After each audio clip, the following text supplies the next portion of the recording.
Hey, greetings everyone. It's Glenn Kellaway coming to you from the basement. How are you guys doing? It is Wednesday afternoon while I'm recording this. Today I want to kind of give thanks to the members of the vinyl community. One of the great pleasures of this, and even for more so for people watching that aren't doing videos, but for us who do videos too, is the amount of music that we get turned on to. I hope my biggest wish in the world is that I turn people on to something new and they like it. And I've been turned on to countless number of records and artists since I started doing this, 2.5 years ago or whatever. So I picked out my favorite 10 that I've been turned on to. I'll give a shout out to whoever it was who turned me on to it. And I'm not going to do this in any ranking order or anything. I'm just going to randomly grab the 10 albums. Some of them I've got on CD, some of them I have on vinyl, some of them I have on both formats. So a big thank you to all the VC members, all the commenters who say, hey, have you checked out this artist or that artist? I have, my musical life has been enriched by all of this. So let's see if you guys are familiar with some of these. Then maybe I'm turning you on. I'm passing these on a second time. First, a jazz artist I was not familiar with. Found him through Norman Masloff, Mazzy, who's got an amazing channel, amazing human being. Mazzy turned me on to a guy by the name of Jimmy Smith. Now, I actually have a Jimmy Smith vinyl. It's like a anthology or something. I should have pulled it. But what I pulled was, because this is really affordable and it's very cool. It's one of those original album series kind of things. Original albums, 5. Jimmy Smith, The Champ from 1956, House Party 1957-58, Plays Fats Waller 1962, Live at the Club Baby Grand Volume 1 in 56, and Live at the Club Baby Grand Volume 2, 1956. Jimmy Smith is a keyboard player. He plays like a Hammond B3 organ, and if you're a fan of like late 60s rock and blues albums, they all had just that classic sound. I mean, and Jimmy Smith has that in a jazz format, and it really, really just is incredible. This guy is just phenomenal. This is great if you're. This is a great gateway into jazz, I think. But Jimmy Smith, thank you, Mazzy. Just a wonderful jazz artist that I had no idea existed, and absolutely love him to death.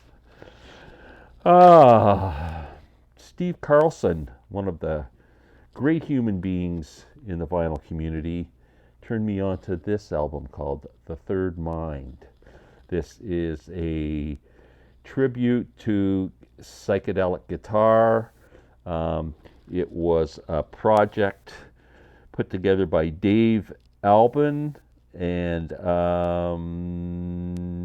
it sounds like 60s psychedelic guitar. What can I say? But it's a modern album. They actually do a cover of Morning Dew, which the Grateful Dead is a concert staple. It was for them, and sounds kind of a similar to way the style they did it. But instrumental tracks, vocal tracks, really a throwback to that psychedelic era. Great guitar playing, amazing album, The Third Mind. Thank you, Steve Carlson. Next, what am I going to grab here?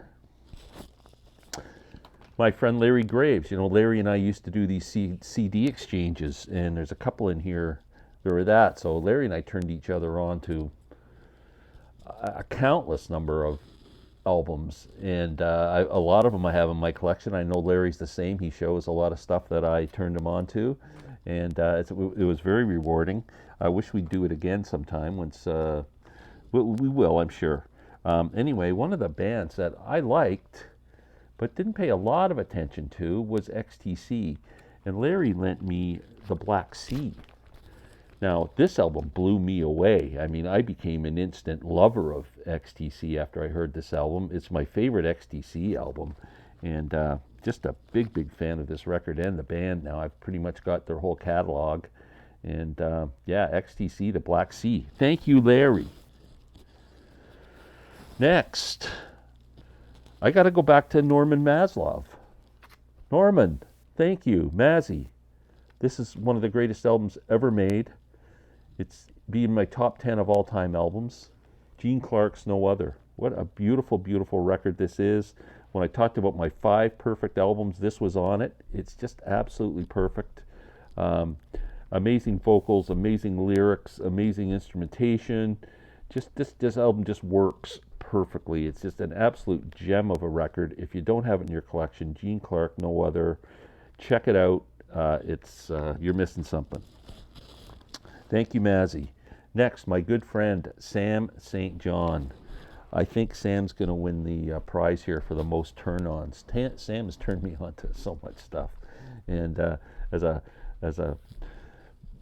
fellow member of the Cosmic Torpedoes, Sam is an amazing guy, and the one he told me, he kept telling me to buy it and buy it and buy it. I got to hear it. I got to hear it, until I was sick to death of even hearing the guy's name, Marty Stewart, Way Out West. And I'm going, just shut up about Marty Stewart. I don't want some 80s new country crap on my turntable. Get out of here.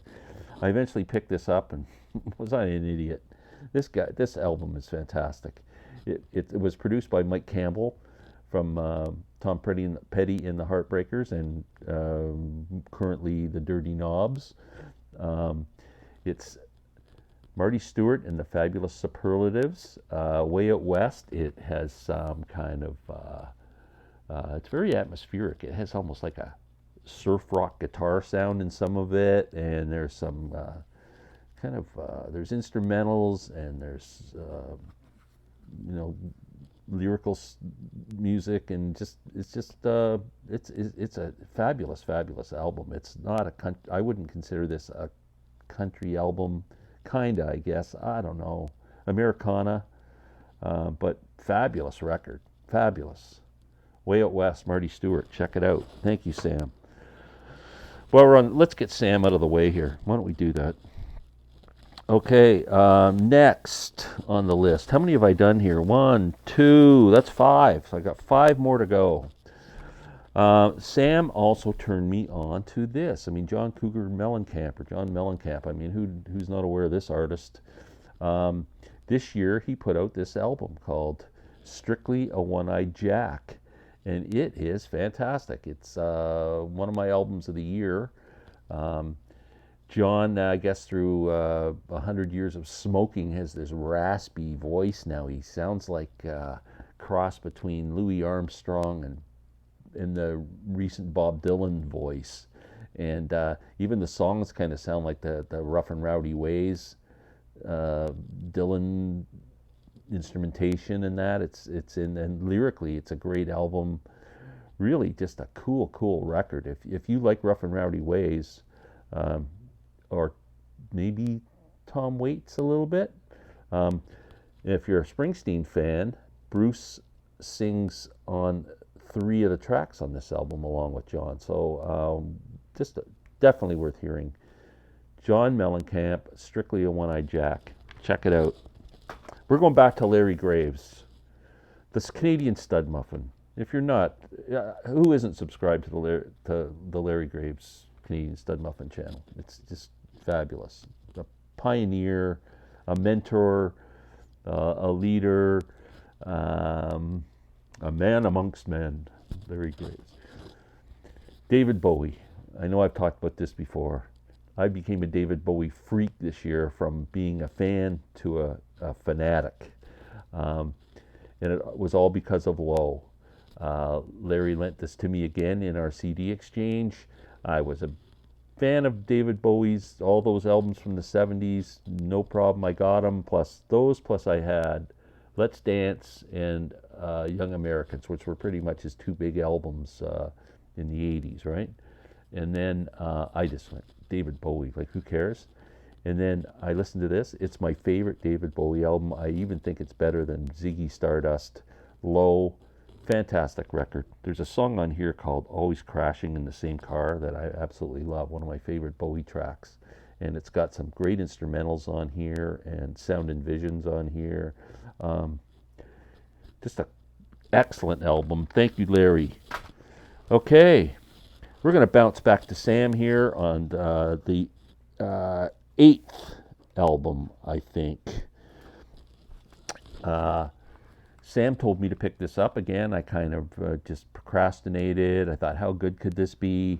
Mickey Dolenz in 2021 released this album, Dolenz Sings Nesmith. The album is not loosely based, pretty much copied off of the Nielsen Does Newman cover from years ago. But this is fantastic. Mickey Dolenz in great voice, does some great Nesmith songs. And this was produced by Christian Nesmith, Mike's son, on the 7A label. This label, if you look them up, they do all kinds of Monkees reissues and stuff. They're very Monkees focused, and that's on beautiful kind of bluey vinyl. But great record. This was my record of the year last year in 2021. Mickey Dolenz, Dolenz Sings Nesmith. Number 9, Norman Masloff again.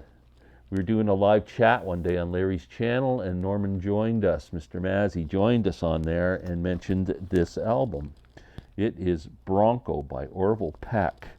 Now, Orville Peck is from Toronto, so you would think I would know him, having been born and raised there and live, an hour east, but never heard of this guy. He sings, kind of cowboyish songs, but not really. 50s rock and roll comes to mind. Some kind of I don't know what you call that sound, but that haunting kind of guitar sound that Chris Isaak uses in his song, like Wicked Game, that kind of a thing. It's got that kind of a vibe, but he's got a really deep voice. He kind of sounds like a Elvis and bit of Roy Orbison, and I don't know who else. It's just great album. Bronco, this is called. It came out this year. This is Orville's album, and again, one of my picks for album of the year. You got to hear this guy. It's great. It's just a grower. It's so good, and it's got a lot of space in it, a lot of room, and just great. This is his other album. It was called Pony. He's got 2 albums out.